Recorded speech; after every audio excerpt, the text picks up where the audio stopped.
Hello and welcome. Thanks for joining us on this journey to improve your English speaking skills in just 30 days. I'm Emma, and I'll be guiding you along with Max. Our goal is to help you speak English more confidently and naturally. That's right, we're here to make English speaking easier and more fun. So, if you're ready to learn some useful tips and methods to speak English like a pro, you're in the right place. Today, we'll start with the basics of speaking confidently and building strong habits. Let's dive in. Alright, let's start with something simple but super important: setting a clear goal for yourself. Why do you want to speak English better? Are you looking to travel, study, or maybe get a new job?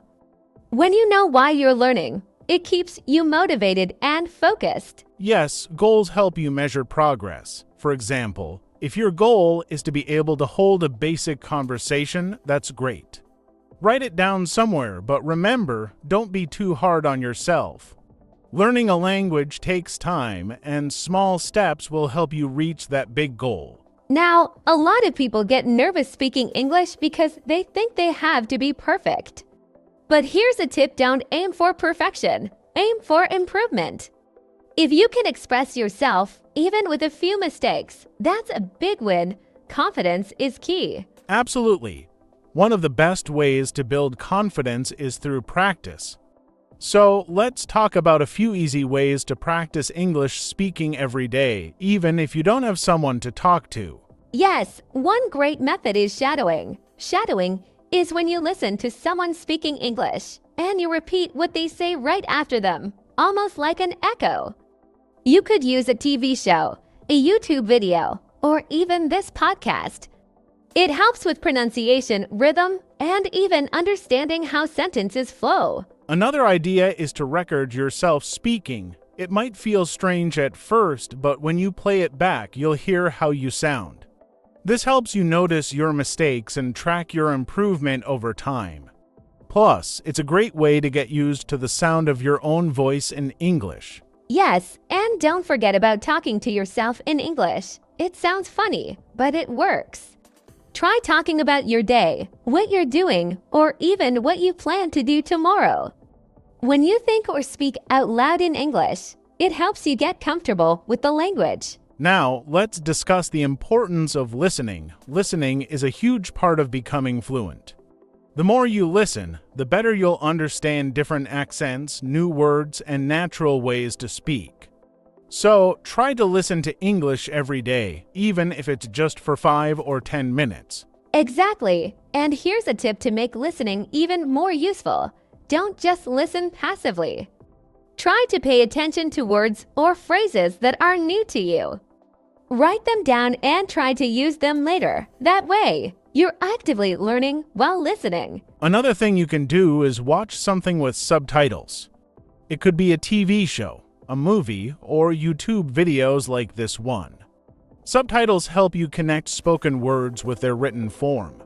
Start with English subtitles if it's too hard to understand without them. Great tip, Max. And once you're comfortable with that, try watching without subtitles. Challenge yourself. Even if you don't understand everything, your mind will start picking up patterns, common phrases, and expressions. And speaking of patterns, noticing patterns in English can really help your speaking skills. For instance, look at how sentences are formed or how questions are asked. Once you understand these patterns, forming sentences becomes easier and quicker. Yes, language is full of patterns. Learning basic sentence structures like I am, I have, or I want can be a great start. Once you know these, you can easily make simple sentences and start expressing your thoughts. And remember, you don't need fancy vocabulary to communicate well. Start with simple words and phrases. The more you practice, the more comfortable you'll get, and over time, you can add more complex words. Exactly, Max. Building a strong base with common words and phrases will help you get comfortable faster. And as you get more confident, you'll naturally start expanding your vocabulary. All right, we've covered some great strategies for practicing English speaking, building confidence, and improving listening. There's so much more to explore, and we'll continue helping you master English step by step. Alright, let's keep going. Now that you've got some good habits started, let's talk about how to make your English sound more natural. Speaking naturally isn't just about using the right words, it's also about using the right tone, rhythm, and expressions. This makes you sound more like a native speaker and helps you feel more confident. Good point, Emma. A big part of speaking naturally is learning phrases and expressions that English speakers use every day. These are things like, "What's up?" instead of "How are you?" Or saying, "I'm all set" instead of "I'm ready." Small phrases like these make a big difference in how natural you sound. Yes, and don't worry if it feels strange at first. Learning these expressions takes time, but you can make it fun. Try to learn just one new expression each day and use it. For example, today you might learn the phrase "no worries," which is a relaxed way to say, "It's okay." Use it whenever you get the chance, and soon it will feel natural. Another thing that helps with natural speaking is understanding linking. In English, we often link words together. For example, instead of saying, "What do you want to do?" with every word separate, a native speaker might say it like, "What do you want to do?" It sounds faster and smoother because the words connect. Exactly, Max, and it's not something you have to get perfect right away. Just start noticing how words blend together when native speakers talk. One trick to practice this is to listen to short clips of native speakers and repeat what they say, trying to match how they link their words. That's great practice. Another thing to pay attention to is intonation. Intonation is the music of a language, how your voice goes up or down. In English, for example, if you ask a question like, "Are you coming?" your voice might go up at the end. But if you say, "Yes, I'm coming," your voice might stay flat or go down a little. Yes, intonation can really change the meaning of what you're saying. If you say, "You're coming," with a flat tone, it sounds like a fact. But if you say, "You're coming," with a rising tone, it sounds like a question. Practicing this can make your English sound more natural and help people understand you better. Another helpful tip is to use fillers naturally. Fillers are words like like, or you know. While you don't want to use them too much, they can help make your speech sound more natural. For example, instead of saying, "I want to go to the store," you might say, "I want to go to the store." It sounds more relaxed. Right, and while fillers are helpful, try not to overuse them. Too many fillers can make it hard to follow your ideas. So use them like a tool, just a little here and there. You could also practice speaking slower if you find you're using too many fillers. When you slow down, you'll have more time to think, which helps you speak more clearly. Speaking of clarity, let's talk about pronunciation. Pronunciation is something that takes time, but there are some tricks to help improve it. For example, many people find it hard to pronounce the TH sound in English. Instead of saying "three," they might say "tree." If that's hard for you, try practicing it in front of a mirror. Place your tongue gently between your teeth and blow out a small puff of air to make the TH sound. Yes, pronunciation can be tricky, and don't worry if it feels strange. Another good idea is to record yourself saying words that are hard for you, then compare your recording with a native speaker's pronunciation. It's a simple but powerful way to improve because you get to hear what you need to adjust. And if you find certain sounds difficult, focus on one sound at a time. Maybe this week you work on TH, and next week you work on R or L. Small, steady improvements will add up over time. Exactly. And while working on pronunciation, remember that everyone has an accent. You don't have to sound like a native speaker to communicate well. Your goal should be clarity, making sure people can understand you. Your unique accent is part of who you are, and it's completely okay. That's a great point, Emma. Being clear is much more important than trying to sound exactly like a native speaker. And speaking of clarity, let's talk about another thing that can help, using body language. Even though we're just talking now, body language actually plays a big role in communication. Yes, using gestures can help convey your message more clearly, especially if you're having trouble finding the right words. For example, if you're talking about something big, you could use your hands to show the size. It makes your message clearer, even if your words aren't perfect. And don't forget eye contact. When you make eye contact with the person you're speaking to, it shows confidence and helps you connect with them. People are more likely to listen and understand you when you look them in the eye. Absolutely. And it's okay if eye contact feels uncomfortable at first. Start slowly, try holding eye contact for a second or two, then look away. Over time, you'll feel more comfortable with it, and it will feel natural. One more tip to make conversations easier is to ask open-ended questions. These are questions that need more than a yes or no answer. For example, instead of asking, "Do you like music?" you could ask, "What kind of music do you enjoy?" It helps keep the conversation going and lets you practice listening and speaking. Yes, open-ended questions are great. Another idea is to practice telling short stories. Talking about something that happened to you, like your weekend or a funny moment, can be a fun way to practice speaking. It's okay if it's simple, just sharing a story helps build your speaking confidence. And don't be afraid to repeat yourself or rephrase something if the person doesn't understand. It's completely normal, and native speakers do it all the time. For example, if you say, "I like walking," and the person doesn't understand, you could say, "I enjoy going for walks." Rephrasing helps you get your message across. Good point, Max. And lastly, let's talk about enjoying the process. Learning English doesn't have to be a stressful thing. Try to enjoy the moments when you use English, even if it's just a small conversation or a simple sentence. Celebrate your progress, no matter how small it feels. Yes, every little step counts. Remember that learning a language is a journey. It takes time, but every day you're building confidence and getting closer to your goal. So keep practicing, keep exploring new words, and don't be afraid to make mistakes. Mistakes are part of learning.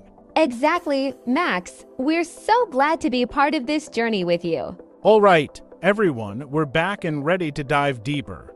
We've covered a lot so far about practicing speaking, pronunciation, confidence, and building vocabulary. Now, let's talk about putting all these skills together to hold longer and more meaningful conversations in English.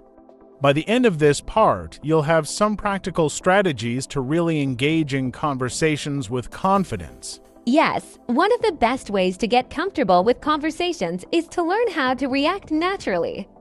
In English, we often use reacting phrases to show we're listening or to keep the conversation going. For example, if someone tells you something surprising, you might say, "No way." Or really, these little phrases make conversations feel more natural. Good point, Emma. Other phrases like "that's interesting," "I see," or "wow, tell me more" are also great for showing interest. They help you connect with the person you're talking to and makes it easier to keep the conversation flowing. Try practicing these small reactions. They're simple but powerful. Yes, and practicing reacting in conversations can make a huge difference. You could even practice by watching English interviews or videos and repeating the reactions the people use. This way, you get familiar with natural responses. Remember, being a good listener is just as important as speaking well. Exactly. Listening closely helps you understand what the other person is saying so you can respond thoughtfully. And if you're ever unsure about something they said, it's perfectly okay to ask them to explain. You can say things like, "Could you repeat that?" Or "I'm sorry. What do you mean by?" Asking questions is a sign of engagement, not a lack of understanding. Yes, asking questions shows that you're interested and want to understand better. It's natural to ask for clarification, and it helps keep the conversation moving. And when you're having longer conversations, it's also helpful to have a few topics ready to talk about. Right, Emma, having go-to topics makes you feel more prepared.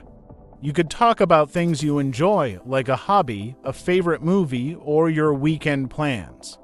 Starting with something you're comfortable with will help you feel relaxed and give you the confidence to keep the conversation going. Absolutely. And if you're talking to someone new, simple questions are a great way to start. Try asking, "What do you do for work?" or "Do you have any hobbies?"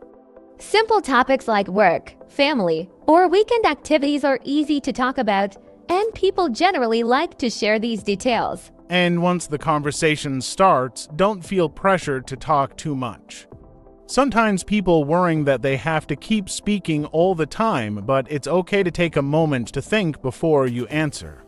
Pauses are natural in conversations, and they give you a second to organize your thoughts. Exactly, Max. Pausing can actually make you sound more confident and thoughtful. And if you ever feel stuck or lose your words, you can use phrases like, "Let me think about that," or "That's a good question." These give you a little more time without making the conversation feel awkward. And here's another tip: don't worry too much about grammar while you're speaking. Conversations are more about connection than about perfect grammar. It's better to express your ideas and keep talking than to get stuck on trying to be perfect. Just focus on being clear and friendly, and the rest will come with practice. Exactly. Speaking is about communicating, not perfection. And mistakes are a natural part of learning. In fact, mistakes are helpful because they show you what you need to work on. So if you make a mistake, don't worry, just keep going. Most people will appreciate your effort, even if your English isn't perfect. And speaking of connecting, let's talk about using positive body language. Even though English is a spoken language, your body language can say a lot. Smiling, nodding, and having open posture can make people feel comfortable and help you feel more relaxed too. Yes, body language is powerful. When you smile or nod, it shows that you're engaged and enjoying the conversation. It also makes the person you're talking to feel more at ease, which makes the conversation smoother. Remember, communication is about connection as much as it is about language. Another thing that can help with fluency is to think in English. It might sound challenging, but with practice, it can make a big difference. Start with simple thoughts like "I am walking to the store" or "I am eating lunch." Thinking in English trains your brain to use the language naturally without translating from your native language. Yes, and you can also try narrating your day in English. For example, as you go through your daily routine, try to describe what you're doing or feeling in English. It's a simple exercise, but it's very effective for building fluency and confidence. Over time, it'll become easier and feel more natural. And don't forget to make English a part of your daily life. It's important to create an English environment around you. Surround yourself with English through music, books, podcasts, or even just setting your phone to English. The more you're exposed to it, the more comfortable it becomes. Great point. You could even make friends who are learning English or join an English-speaking group online. When you talk with others who are also learning, it feels less intimidating and you can encourage each other. Plus, it gives you more chances to practice speaking. Yes, and practicing with others who are learning can be really motivating. You'll see that everyone has their own strengths and challenges. Sometimes just hearing that other people also find it difficult can make you feel better and help you keep going. And remember, celebrate your progress. Every time you finish a conversation, even if it's a simple one, congratulate yourself. Every small conversation, every new word, every little step, it all adds up. Learning a language is like building a house. Brick by brick, you're building up your English skills. Yes, enjoy the journey. Language learning isn't a race, it's an adventure. The more you enjoy it, the easier it will be to keep going. Even when it feels challenging, remind yourself of how far you've come. You've already made so much progress, and that's something to be proud of. Absolutely. Learning English opens up so many opportunities. It lets you connect with new people, discover different cultures, and explore new ideas. The more you learn, the more the world opens up to you. So keep practicing, keep exploring, and remember, we're here with you every step of the way. We're so happy to be a part of your English journey, and we hope these tips and ideas have been helpful. You can always come back to this podcast if you need a refresher or want to review any part of the process. Remember, each step you take brings you closer to fluency. Yes, and thank you for joining us today. Keep practicing, and remember, progress happens every day. You're doing amazing, and we're excited to see how far you'll go. And before we wrap up, don't forget to subscribe to our channel for more tips and lessons. Share this podcast with friends and family who might also want to learn English. Together, we can build a community that supports and motivates each other. Exactly. Thank you all so much for being with us. Keep learning, keep growing, and we'll see you next time. Goodbye, everyone. Goodbye. Happy practicing.